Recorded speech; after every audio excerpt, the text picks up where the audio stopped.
తో బాధపడుతున్న వారి కొరకు ప్రార్థన చేయాలని, ప్రార్థనలో మీరు కళ్ళు మూసుకొని విశ్వాసంతో ఏకీభవించండి.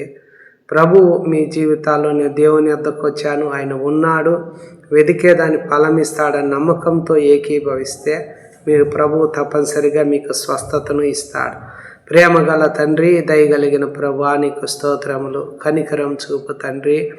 ఈ సమయంలో తండ్రి కుష్ఠరోగి ఏ విధంగా నీ యొద్దకు వచ్చాడో, పక్షవాయువు కలిగిన వ్యక్తిని ఏ రీతిగా నీ యొద్దకు తీసుకొచ్చినారో, సాయంకాలం అయినప్పుడు జనులు దయ్యములు పట్టిన అనేకులను ఏ విధంగా నీ యొద్దకు తీసుకొచ్చినారో అయ్యా, ఈ సమయంలో ఈ వీడియో ద్వారా ప్రభువా నీ బిడ్డలందరినీ నీ యొద్దకు, ఏ వీడియోలు ఎక్కడెక్కడ తన్ని రోగాలతో వ్యాధులతో బాధపడుతూ ఉన్నారు వారందరినీ నీ యొద్దకు తీసుకొస్తుండగా ప్రభువా నీకు ఇష్టమైతే వారిని శుద్ధులుగా చేయమని అడుగుతున్నా.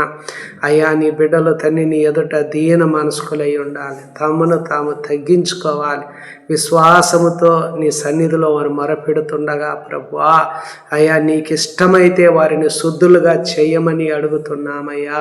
ఈ సమయంలోనే ప్రభువా చేయి చాపి వారిని ముడుతుండగా ప్రభువా వారి శరీరాల్లో ఉన్న వ్యాధి రోగం నుండి వారికి స్వస్థతను మీరు ఇచ్చినందుకు నీకు స్తోత్రములు చెల్లిస్తూ ఉన్నామయ్యా.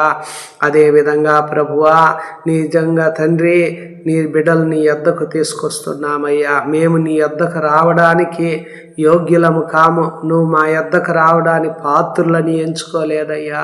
యేసు, ఈ సమయంలో నువ్వు మాట మాత్రం సెలవిస్తే చాలయ్యా, నీ బిడ్డలు స్వస్థత పొందుకోగలుగుతారు ప్రభువా.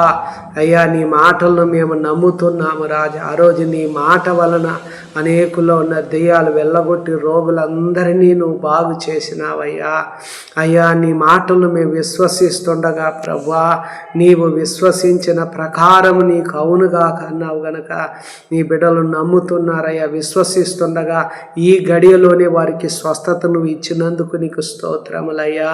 ఆ రోజు పేతురు అత్త ఇంటిలోకి వెళ్ళినట్లుగా వీడియో నీ బిడ్డలు ఎక్కడ రోగముతో బాధపడుతున్నారో, ఏ స్థితిలో ఉన్నారు వారి యొద్దకు వెళ్ళి ప్రభు వారిని ముట్టమని ముడుతుండగా దేవా వారి శరీరాల్లో ఉన్న వ్యాధి శరీరాన్ని వదిలేసి వెళ్ళిపోవాలయ్యా.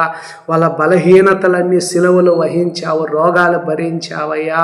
నీ బిడ్డల కొరకు నువ్వు సిలువలో వ్యసనాక్రాంతుడుగా వ్యాధిని అనుభవించిన వాడుగా ఉన్నావు గనక మీరు పొందిన దెబ్బల ద్వారా నీ బిడ్డలను స్వస్థత మీరు ఇచ్చినందుకు నీకు స్తోత్రములు చెల్లిస్తున్నాము రాజా. మీరు పొందిన దెబ్బల ద్వారా వారికి స్వస్థతను మీరు ఇచ్చినారయ్యా. నీ బిడ్డలను సాక్షిగా నువ్వు నిలబెట్టుకున్నందుకై నీకు స్తోత్రములు తెలియజేస్తూ యేసు నామములో ప్రార్థిస్తున్నాము తండ్రి, ఆమేన్.